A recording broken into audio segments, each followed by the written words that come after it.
నుండి 7వ వచనం వరకు హెబ్రీయులకు రాసిన పత్రిక 10వ అధ్యాయం 4 నుండి 7 వరకు. ఏలయనగా ఎడ్ల యొక్కయు మేకల యొక్కయు రక్తము పాపములను తీసివేయుట అసాధ్యము. కాబట్టి ఆయన ఈ లోకమందు ప్రవేశించినప్పుడు ఇలాగు చెప్పుచున్నాడు, బలియు అర్పణయు నీవు కోరలేదు గాని నాకొక శరీరమును అమర్చితివి, పూర్ణ హోమములను పాప పరిహారార్థ బలులను నీకిష్టమైనవి కావు. అప్పుడు నేను గ్రంథపు చుట్టలో నన్ను గూర్చి వ్రాయబడిన ప్రకారము, దేవా ఇదిగో నేను వచ్చి ఉన్నానంటిని.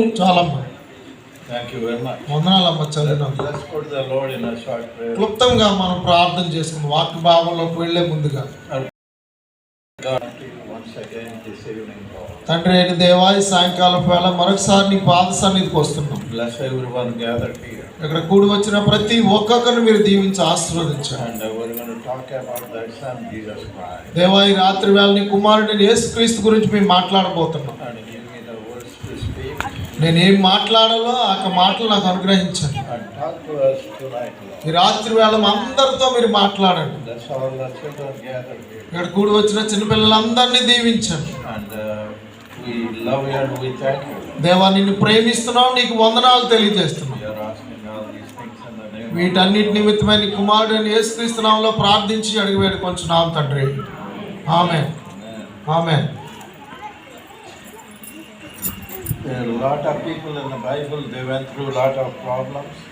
బైబిల్ గ్రంథంలో చూసినట్లయితే అనేక మంది వారు అనేక సమస్యలు గుండా వెళ్ళినట్టుగా చూస్తా ఉన్నాం.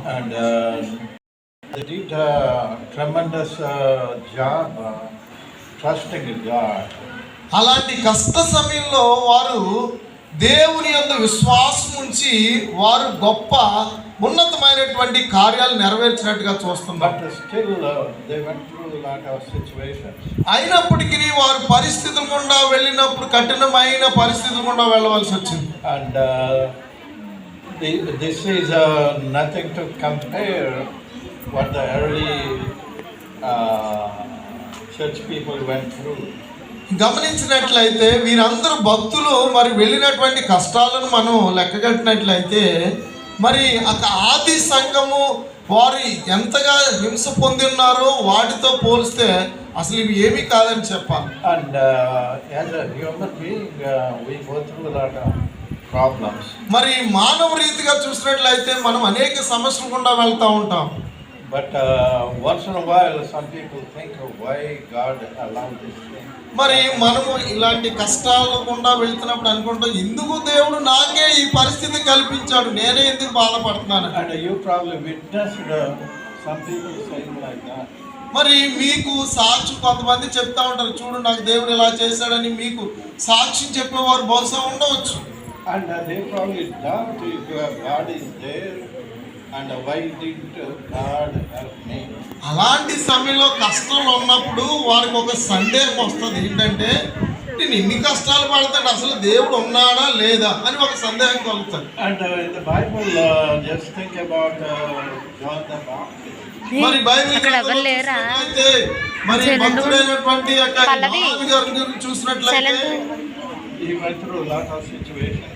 మరి ఆయన కూడా చాలా పరిస్థితులు గుండా వెళ్ళాడు. And he found himself in a prison. మరి ఆయన చెరసాలలో బంధించబడ్డాడు. And they probably thought if Jesus Christ is what he is supposed to be.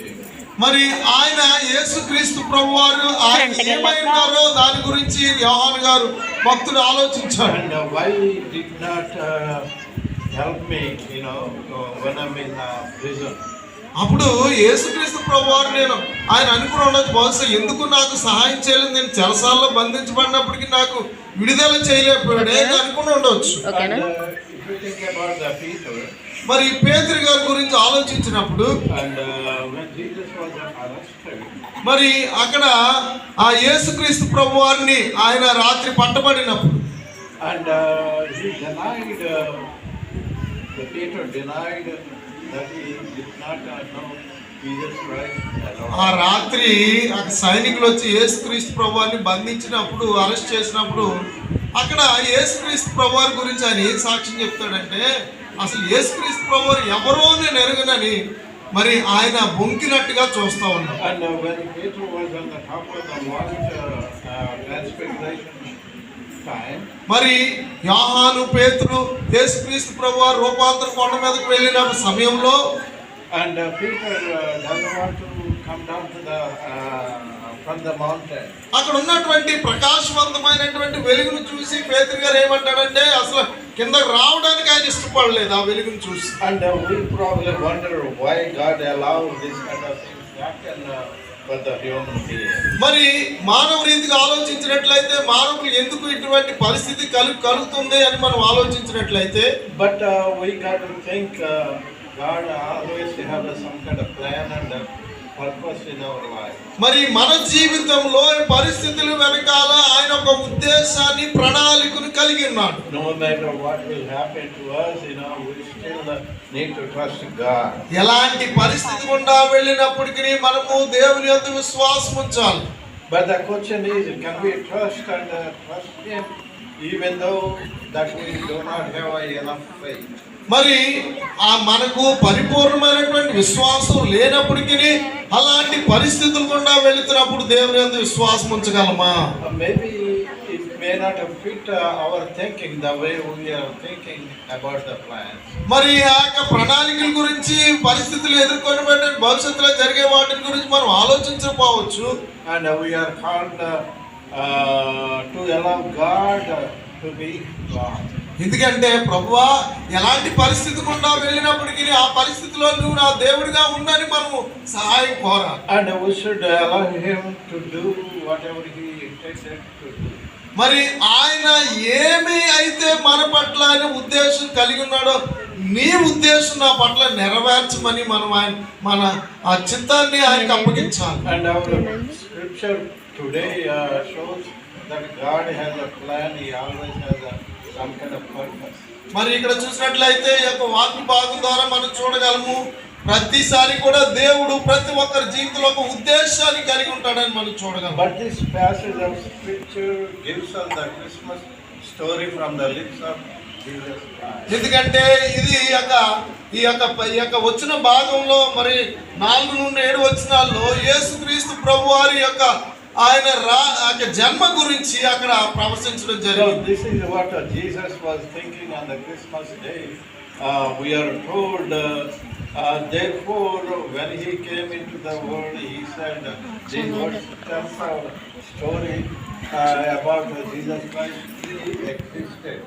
మరి ఇక్కడ చూసినట్లయితే ఆయన ముందుగానే ఆయన క్రిస్మస్ గురించి ఇక్కడ రాయబడింది, లేకపోతే ఆయన వచ్చేటువంటి జన్మ గురించి ముందుగానే రాయబడింది యొక్క గ్రంథంలో. And the point that we should make is a Christmas sermon today is God always had a purpose and a plan. మరి ఈ దినాన మనం వినేటువంటి క్రిస్మస్ సందేశంలో మనం తెలుసుకోవాల్సిన విషయం ఏంటంటే, మరి దేవుడు ఆ యొక్క క్రిస్మస్ యొక్క క్రీస్తు పుట్టుక గురించి ఆయన ముందుగానే ప్రణాళికను కలిగి ఉన్నాడు. And God has planned the birth of Jesus Christ way before. మరి ఆయన ముందుగానే మార్గాన్ని సిద్ధపరిచాడు యేసుక్రీస్తు ప్రభువారి జన్మ గురించి. The Old Testament is full of prophecies of a coming Messiah. మరి పాత నిబంధన గ్రంథంలో చూసినట్లయితే మెస్సయ్య రాక గురించి అనేకమైనటువంటి ప్రవచనాలను మనం చూడగలము. There are 2 points we're going to go through real quick. మరి ఇక్కడ చాలా త్వరితంగా మనం 2 యొక్క అంశాలు మనం చూద్దాం. Number 1, Jesus came to do what fathers work.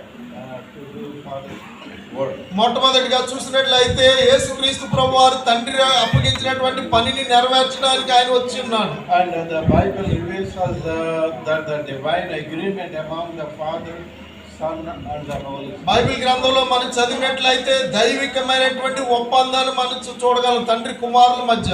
And the Son would enter the human race and offer himself as a sacrifice. మరి ఇక్కడ చూసినట్లయితే ఆ యొక్క కుమారుడైనటువంటి యేసుక్రీస్తు ప్రభువారు ఆయన బలి అర్పణగా ఆయన ప్రవేశించినట్టుగా చూస్తా ఉన్నాం. And he is going to be our savior. ఎందుకంటే ఆయన మన రక్షకుడై ఉన్నాడు. In the mind of God, before the world was ever created, he knew that the whole system of animal sacrifice మరి జగతికి పునాది వేయబడక ముందే, ఈ సృష్టిని సృష్టించబడక ముందే ఈ యొక్క మరి ఈ మానవాళికి లేకపోతే వారి పాప విమోచన కొరకే జంతు బలి అవసరం ఉండదు, దానివల్ల ఎలాంటి ప్రాయశ్చిత్తం జరగదని దేవుడు ముందుగానే ఆలోచించాడు. But God could never have been satisfied with the animal offering. ఇక గమనించినట్లయితే మరి జంతు బలి అర్పించడం తర్వాత జంతువులను అర్పించి దాని ద్వారా పాప క్షమాపణ పొందడం అనేది అసాధ్యం అనేది దేవుడు ఆలోచించాడు. And since Moses, after Jesus Christ, about 1500 years, మరి మోసే కాలం నుండి యేసుక్రీస్తు ప్రభు వరకు 1500 సంవత్సరాలు మనం చూడగలము.